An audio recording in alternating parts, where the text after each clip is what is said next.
Hi, everybody. Welcome back. On this episode, I'm going to start.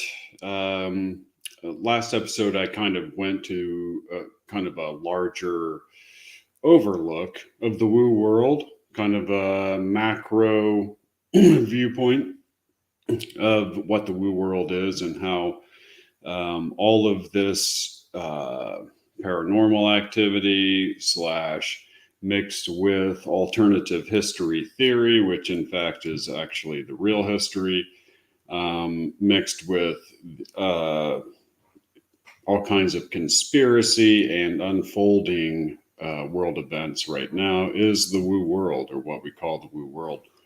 And it is the source of really all rabbit holes. And here on this show, I decided what we're going to do is begin to explore how all of these breaking news stories coming out fit into the overall story of humanity's alternative history. That is the history that's not really discussed or taught in our schools, yet it is has insane amount of evidence to support for those who actually go out and do the work to research for themselves. So, last episode, I kind of gave you guys an overall of really what is central to what's occurring right now, which is the economic implosion that's occurring and how that's tied to the banking families, how the banking families are actually a part of an ancient bloodline, and that this bloodline goes back all the way to a point where they consider themselves to be original descendants of an Anunnaki prince. That's what it comes down to. And because of that, they have always seen that they have a right to rule on this planet simply because of their birthright. And this is something that was duplicated in other human kingdoms throughout the ages. And it was duplicated because of the superiority of the beings who already had the system in place. And that's described in the Sumerian tablets. So basically, I covered how certain bloodlines that were connected to these fallen Anunnaki ended up inventing banking, how they have a type of DNA phenotype that allows for deep analytical, mathematical, complex, puzzle like thinking, which basically is the tool that they've used to devise all of these different systems, with which now they have sort of enslaved the rest of humanity. Add on top of this that renowned and famous researchers like Cliff High and Dr. Courtney Brown over at the Farsight Institute both agree that there is an external extraterrestrial intelligence that is central to all of this that's unfolding right now. And this intelligence is an extension of these bloodlines, whether it was comes from their origin, like other Anunnaki, or whether or not this is some other type of alien intelligence, we don't know. But it's people like Cliff High that talk about how you can trace through history and through various religions where it appears as though some sort of what he refers to as a source code was placed within them, and it's something that if you know what you're looking for with complex mathematical theory, you can notice it, but it's represented linguistically within these religions, and it can all be traced back to a very particular point in human history. So, and it was at the point where this source code, if you will, this idea of the way that these ETs have of controlling their human hybrid lineages and giving them the means by which to exhibit that same control over the populace. And they do this for a number of reasons that we'll get into, but chief among those is they simply believe they have a right to rule over something that was, in fact, their creation at one point, meaning you and I. So recently, or this week, to bring up one of these, current events that's going on, the world, of course, is in a state of pure chaos. The Russian-Ukraine war continues to rage. That, in effect, the fact that that occurred actually set in motion a number of things that could very well, that were needed to occur in order for this economic implosion to actually take place. Something that's been predicted for a long time. And because of that, a lot of people believe that there was some sort of orchestration to this war coming from or derived from ultimately this alien intelligence.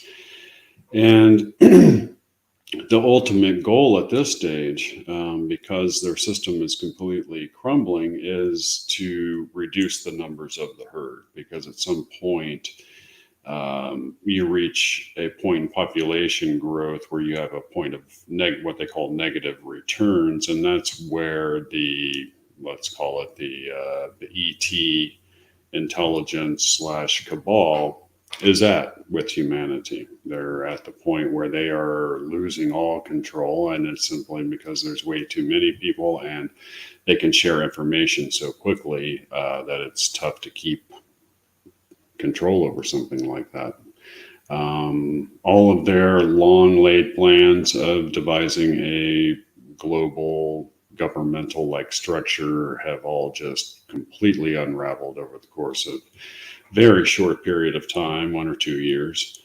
And now that leaves a huge gulf, a vacuum, I guess you will, of I don't think they had a plan B. And it's because of that, I think me and a lot of other people think you're going to see really vicious things occurring as they begin to accept the reality of their defeat, and that control is gone. And without the control, all of the things they've been doing for all these many years is going to be discovered, and it's truly their destruction. So for them, it's a have to win. If they don't win, they're done, and they know it. So when people are, in this case, these particular bloodlines or who have been in control for so long are in a state of panic, they can dish out a lot of pain for the rest of humanity in an attempt to keep that white knuckled grip over humans on this planet. So that's sort of the struggle that's occurring right now. And within that struggle, you have attempts right now at orchestrating a nuclear conflict between countries in an attempt to basically keep control. And yet another step in that direction is the fact that I believe it was even just today that there was leaked information from Chinese intelligence, an actual conversation discussing the operational plans for the invasion of Taiwan, and this included 948 ships and 146,000 troops. It's a lot of ships. Add to that, there was an article just a few days prior to today talking about how artificial intelligence was used in various war game scenarios between Taiwan and China. And the AI devised that the one way to defeat China in that scenario would be an overwhelming number of drones in the air, thousands of them. Just a wall of drones. You just couldn't defeat them. So it's going to be interesting to see how all of this unravels. Now, that's very pertinent to the overall economic implosion because ever since the invasion into Ukraine by Russia and China agreeing to aid Russia in any way it can, China has been hard at work for a while now at devising their own SWIFT system, is what it's called. You can think of it like and we control the SWIFT system right now, the one that's in place, but you can think of it kind of like a Western Union for governments to send each other huge payments for various debt notes, and etc. And when you can control that system, you can control the denominations, you can control the actual country currency that those payments are made in. And that's been a big problem, but it's also for other countries, but it's the reason why the US has been able to remain the reserve currency. Now that's actively being undermined. And if they can successfully undermine the US controlled SWIFT system, then you're going to see, right now the dollar is basically tied to that control. And without that, a lot of economists see a free fall of the US dollar becoming basically worthless. It's backed by nothing. And you can see how in the control mechanism, this would be a very useful and powerful tool to these banking bloodlines. Through history, they've sort of orchestrated various recessions, Great Depressions, where they depress all the prices of everything. Then they can come in and buy up all the private property for nothing, and then they end up controlling ever more. It's something that's been done for a very long period of time.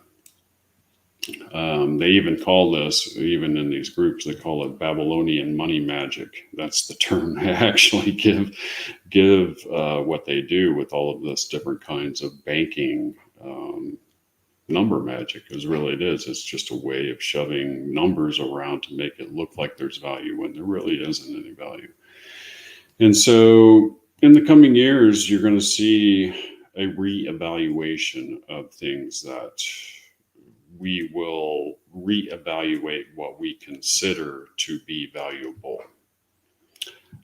And that certainly will not be a currency that's backed by nothing other than its central bank's ability to print ever more of it. So this all ties back into China, and it's all made possible by, if you look historically, what was called the Opium Wars. And that actually goes back even further than the Opium Wars, but that's far enough back that you can understand what's been occurring. So there's been two different groups vying for control of silver on this planet for a very long time.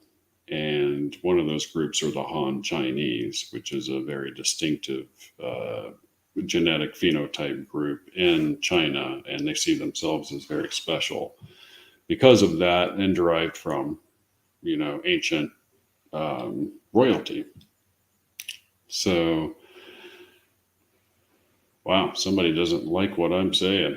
That's interesting. So, we know this because we are actively being hacked at this time. So, so it's funny. And what's interesting is I'm not going to say according to who, source, and all of this. If you just Google what I say, you'll come up with all the sources. You can piece all this stuff together yourself. I've just been doing this for so long that beginning to see how it's all connected. So the Han Chinese are one of the groups that have been vying for control of silver. And at one point, the English sort of outsmarted the Chinese, and they got the Chinese addicted to opium. Well, it's just the way it is. And then they demanded payment for the opium and only silver. And this, in effect, sucked all the silver out of China, gave it to the English, and it was the English who started the biggest of all the banking cabals. These are the Rothschilds. These are the guys who devised the current monetary enslavement system. And they were able to do that. And it's a complicated process that we'll be discussing, but they make a long story short, they were able to do that by manipulation of the silver market. And that's something we'll keep coming back to, and it's very pertinent to what's occurring right now because we're right on the cusp of technological explosion, right? Everything going green energy, everything becoming super high tech. Well, it just so happens that one of the main components in anything that you can imagine having to do with high technology and solar panels, electric cars, quantum computing, you name it, requires a lot of silver. And that's a major problem that they never expected to see coming. And now, because they have manipulated the silver market in so many different ways with their contracts of derivatives, with their ability to lend out shares of silver ETFs that they do actually own, and which is called naked short selling, and a whole lot of other really shady things, they're able to actually use silver in a way to leverage it against all of the other things that they've been doing to enslave humanity. That's really what it comes down to. So you get it. These guys are running scared, and it's showing up a lot. It's if you go back to Cliff High's Alter reports, you can see how the linguistic pattern analysis of the WebBot actually had predicted most, if not all of this, which is remarkable. But on top of that, it talks about the importance of silver itself in the events that are about to occur. So, and it's not until you see a complete implosion of the silver market, and you're going to see, like, if this occurs, you'll see the spot price of ounces of silver just jump like hundreds of dollars overnight, and it's all because they have so wound their short contracts that it's just going to cause like a cascade of margin calls. The Bank of America is short 800 million ounces of silver right now. That's a lot. Every dollar in spot price that goes up above that short point, that's almost $1 billion loss. And that's just one glimpse of how these guys get away doing with what they've been doing. And we can say, oh, great, the old system's going to come crashing down around our feet. Well, it's going to be really painful because we have allowed them to dig in for so long that to extract all of that from our way of life is going to be extremely painful to the populace. And yet there is no way around it because the system that they devised is no longer tenable. It is truly a house of mirrors, a house of cards at this stage. It is, they're going to just keep on printing as long as they can just keep on printing. And then the implosion will occur and they'll figure it out at that stage, but they cannot do anything else. They have backed themselves into that kind of a corner. And, the alien intelligence knows that this type of system at some point enslaving the human species becomes an untenable situation. You simply cannot keep the illusion up forever of value where there is no value. At some point, you have to basically create a world war or a major climatic catastrophe, something akin to Noah's flood, to completely just wipe humanity almost clean and start over again with the enslavement. So the woo world it's unfolding all around us, all of the time. And the fact that this part of it has been predicted for a long time. It was 2016, I think, is when some of those Alta reports came out talking about this very problem.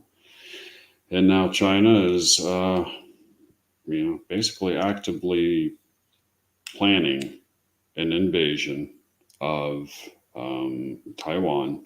And just imagine what that's going to the US dollar, what that's going to do to the price of gold and silver, which is going to be, let's hope we don't slip into what some good researchers call Mad Max world. There aren't any, there's no clothes washing machines in Mad Max world. Nobody benefits from a complete collapse of the system. And so it's going to be a very careful process. At some point, space mining will come along, will harvest an asteroid that has all the precious metals you could ever possibly want forever, and then value no longer exists with that. There's going to be equal wealth, technology, that type of thing. And you have to remember, people like, I believe it was Isaac Asimov who said the ultimate goal of technology is 100% unemployment. And he's right. Who wants to be a species of toiling in the garden for our meager 100 years of life when all of that could be done for us through technology, and then we begin to seek more important things, understanding of the afterlife, betterment of the human species, origins, things like that. All of this effort that gets poured into labor of just living day to day could be replaced in time with the technological means to actually begin to understand our purpose. And that's the woo world. So, trying to think, there were some other really interesting things that occurred. Part of the woo world, of course, is the UFO disclosure taking place. And we just had that historical meeting take place. And you're going to see that mixed into all of this other stuff that's occurring. This is truly going to be a remarkable few years. And the sheer number of secrets whose answers will be revealed to humanity, and witnessing the change that's going to be caused by that knowledge is something that's going to be fascinating. Now, Sea High and a few others are predicting that by August, something will have occurred that allows for open and ongoing conversations between people, just everyday people in our regular world, talking about aliens and having long, deep discussions about it. And it leads them to think that something is going to be released or will happen in such a way that it'll be very hard for people to continue to ignore it. And that will facilitate a lot of talking between us and the rest of humanity. And that will lead to even more UFO secrets being revealed. So we live in really exciting times. Last episode, I discussed the idea that I'm going to backtrack back into the origins, the ancient origins of how all of this came to be. And going back to very, very ancient times, and we're talking about hundreds of thousands, if not millions of years ago, there was a population on Mars. And this is something that's been verified by numerous remote viewing groups, all of which have very credible, proven track records. This population were pyramid builders. They were human-like.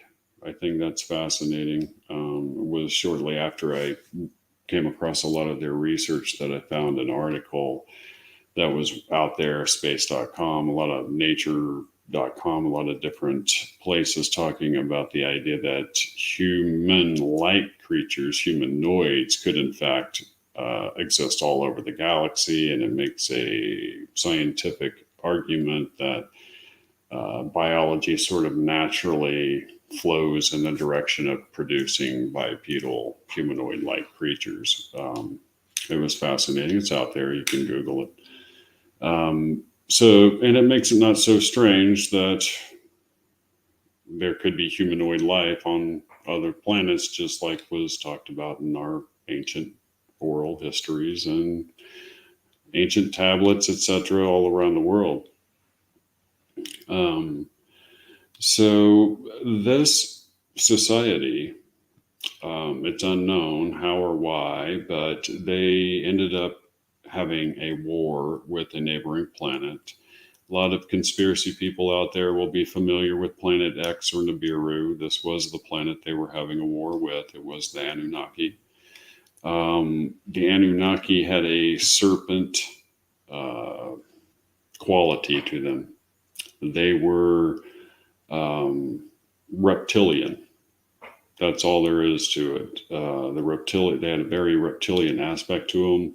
They may have been able to shapeshift, but the Anunnaki were on Earth mining at that time. That's what led to the bloodlines. And the Anunnaki were engaged in a battle with the Martian civilization. Nobody really knows why. It could have been because they were needing their natural resources as well. Maybe they're just an empirical species that likes to conquer things. Who knows? But this war decimated Mars. And right before Mars literally bit the dust as a planet, the Martians launched what the Farsight remote viewers call a planet-killing device, an ultimate weapon. That weapon successfully hit Nibiru. It destroyed Nibiru, the Anunnaki home planet, and the remnants of that became the asteroid belt. Now that left still Inky and his 200 fallen here on the Earth and their bloodlines, and it left still what appeared to have been surviving colonists from Mars who landed in Antarctica. And all of this happened roughly at the same historical period.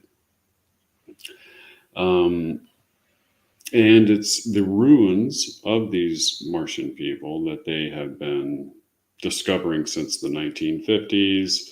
Linda Moulton Howe and quite a few others now have had insider testimony from verified military personnel talking about the fact that alien ruins have been discovered in Antarctica, along with bodies, and the bodies had elongated skulls.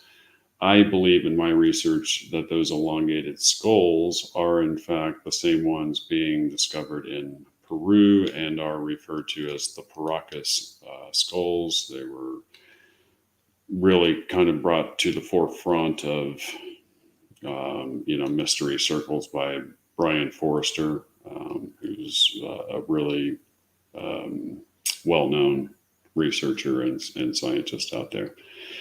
It appears as though at some point Antarctica was inhabitable, probably even tropical.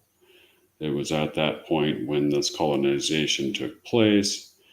Then a natural catastrophe occurred. Antarctica ended up where it is today. That destroyed that civilization and caused a diaspora all around the world, and gave birth to the origin of the legends of Atlantis. And it's these Martian people, these pyramid builders, that actually ended up going all over. So it's very, very interesting. Those skulls that they found in Paracas, Peru, they've done DNA testing. There's only, I think, roughly 25% Homo sapien-like DNA.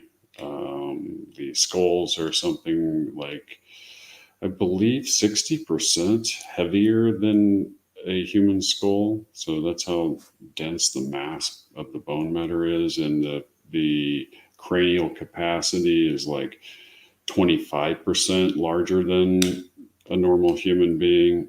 Now, whether or not that equated to higher mental abilities, there's a lot of anecdotal evidence surrounding the mystery and oral histories of these, beings in these different civilizations that sort of suggest that, they were superior intellect and taught humanity all of these different secrets to starting civilization. So that is where we are going to leave it for today, guys. As we go along, you're going to begin to see more and more of how all of the stuff that's occurring today can be traced back to the ancient roots. Carl Sagan actually said that the roots of the present lay very deeply buried in the past. It's one of my favorite quotes. And the very ancient past is something that is quite mysterious and filled with things that are going to come to light over the next few years. I think the prediction is something like 7 years. It's going to take for the full,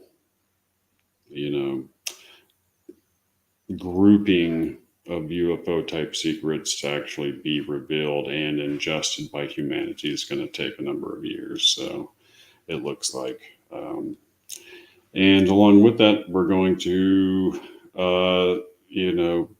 be able to place all of these past historical events into this grander context of what's happening to humanity from the woo world perception. So that's all I have for you guys today. Next week, we have part 3 of the series. I didn't run our show sequence on today's show because I'm a little pressed for time, and so I just went right into it. But next week, part 3 of the same series. And like I said, I'll be continuing to talk about unfolding events and how it pertains to with this ancient information that I'm giving you guys. And together we are really, truly on the threshold of understanding everything that's about to occur. So I will see you guys next week, Tuesday, same time, same place. And I'm your host, Jack Cary. Thanks for being with me on Threshold. You've been watching Threshold with Jack Cary, a Catskill Appalachian Research Collective production. For more information on this program and others like it, remember to like, share, and subscribe to CARC Universal today. To join the conversation on our Facebook group, become a member of the Catskill Appalachian Research Collective Facebook group. CARC. Relentless.